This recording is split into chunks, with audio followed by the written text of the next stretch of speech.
You know, I posted good news for Muslim suicide bombers, referring to women Muslim suicide bombers.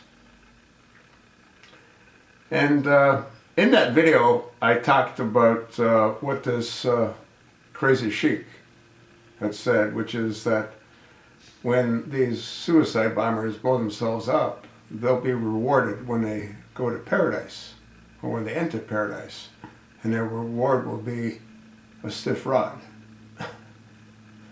not to be spanked with.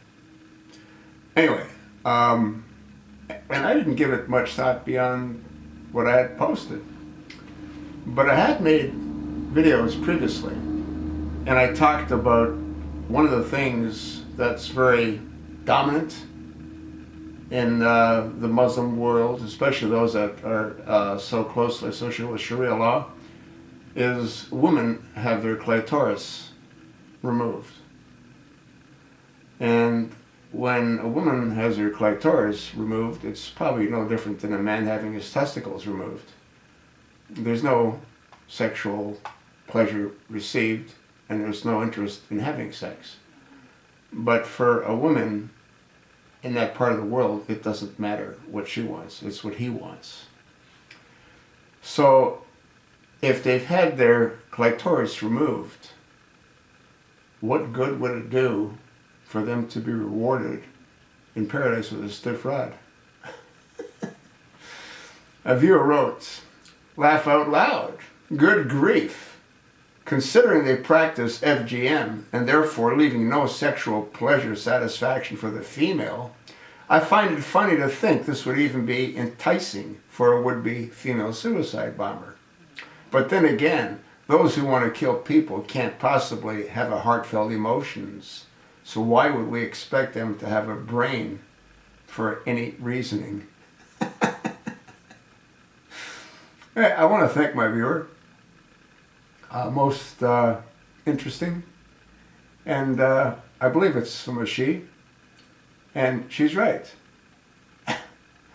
They'd have to be insane to want to kill themselves. But they're devoted so far down the road to that cult, their lives don't matter.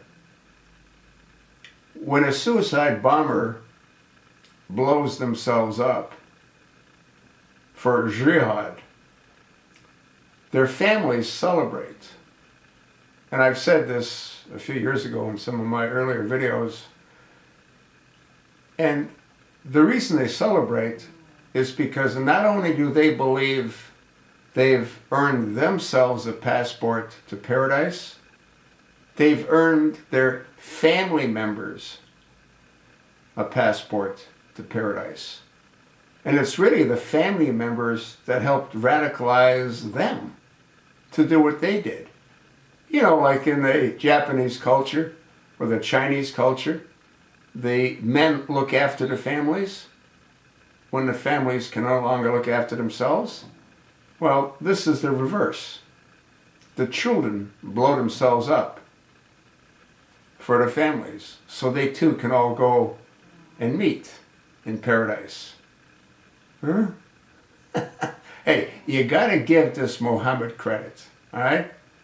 He covered off pretty much all the bases to give pleasure, incredible pleasure to men. That's why there's 1.5 billion followers.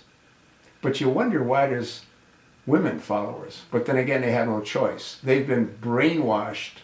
They're all subjugated. They've been brainwashed to accept whatever the man wants. If you sort of know what I mean. I want to thank my viewer for sharing. Makes a whole lot of sense to me. How about to you?